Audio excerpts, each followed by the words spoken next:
Welcome back to Bash Pros in episode 39 of Notorious Pro Wrestling, the TEW Let's Play series where we find out what exactly would happen if Conor McGregor started his own wrestling promotion. Last time you guys were here, it was the Fallout show for the Fuck What They Think pay-per-view, and now we are barreling towards our next pay-per-view, which is Braveheart, which I actually forgot to mention is our Scottish pay-per-view, hence the name Braveheart. And the reason why this is our Scottish show is because when we go up to our next size, small, to get to medium, we actually need to reach a certain popularity in Ireland and also in Scotland. So yeah, when we go to medium, we need to achieve 59 in our own home region of Ireland, and then if we go to Scotland, but we also need 35 in Scotland, which is why I like to put at least one show of where we kind of need to expand into. When you actually do a show rather than it just being TV tapings, it does help increase your popularity more. In terms of company news, we have a little bit, which is that Maki Ito contract is up for renewal. So I have entered negotiations with her. I think Maki is going to be a future NPW champion.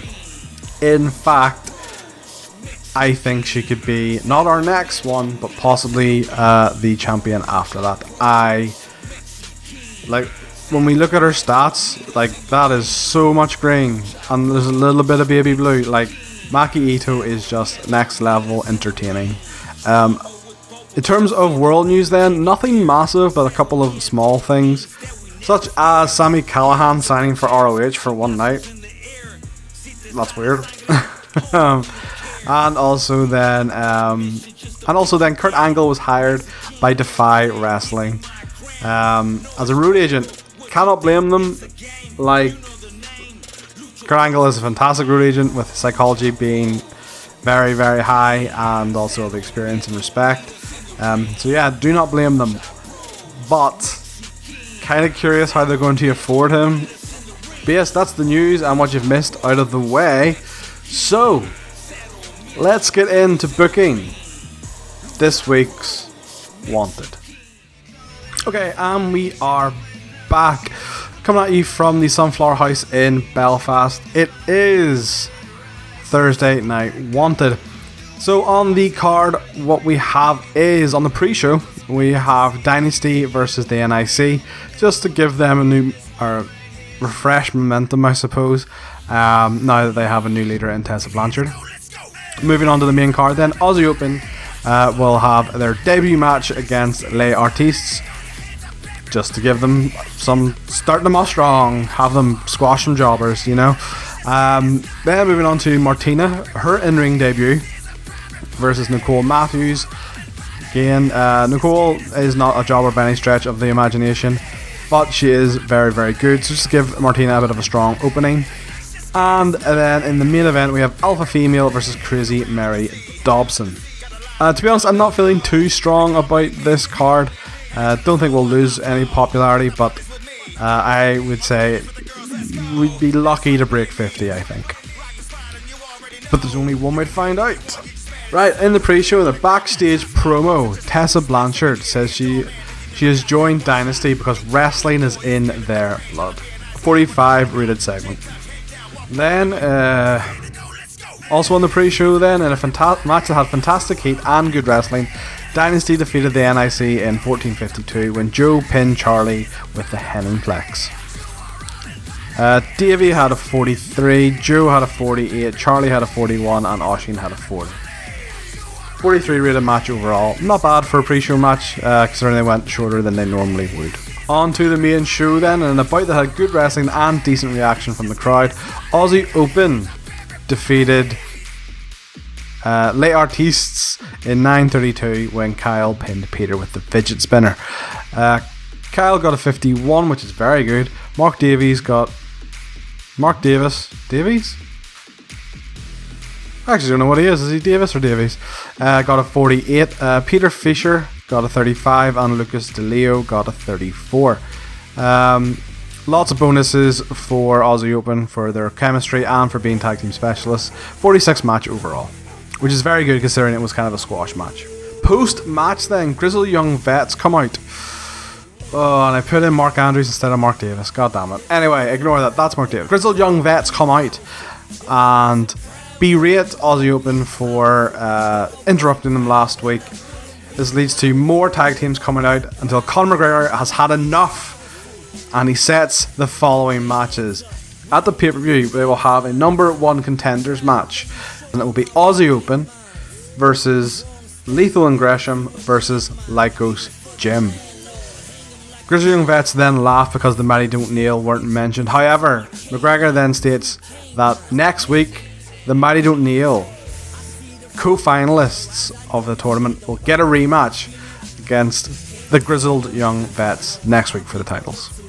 72 rated match, which is not bad because it was actually only 2 minutes long. So good job by Conor McGregor. Next up, in a match that had great heat and decent wrestling, Martina defeated Nicole Matthews in 15-17 with the code breaker.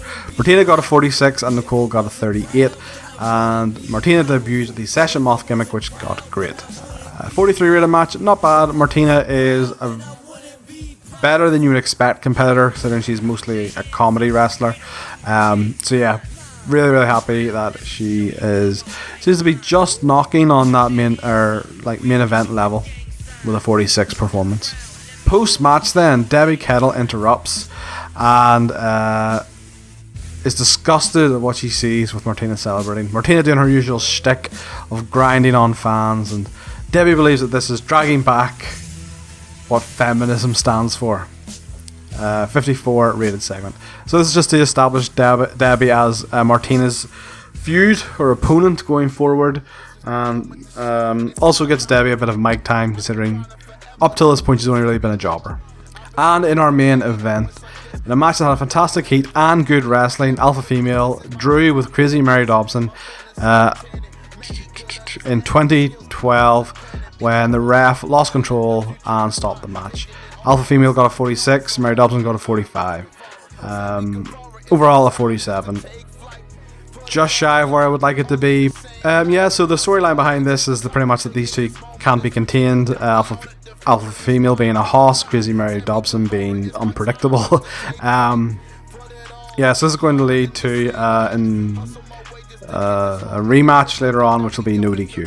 And then just to drive the point home, agents and staff have to get in between the two and stop them from fighting each other. And I had Conor McGregor just carry this promo because fuck it, why not? So Doug, Manami, Chris Hero, McGregor, and even Kong, just because we still have her on contract, are all there pulling the two apart. 85 segment. Awesome. An overall 55, which is good. I think the two Conor McGregor promos did help us lift that a lot due to the main event maybe just underperforming slightly. But still very good. So no real news then coming out of Wanted.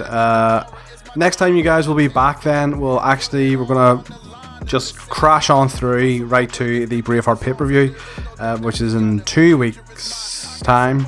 3 weeks' time, 2 weeks' time, 2 weeks' time. So yes, we're going to Scotland, lads. Get your kilts ready. If I have any Scottish viewers, I'm so sorry. But yes, we're going to Scotland for our Braveheart pay-per-view. As always, if you have enjoyed this episode, do leave a like, do consider subscribing to the channel, and if you have any ideas for feuds, storylines, tag teams, or whatever, put them in the comments and I will try and book them for you. And with all that being said, I will see you next time on Bash Bros.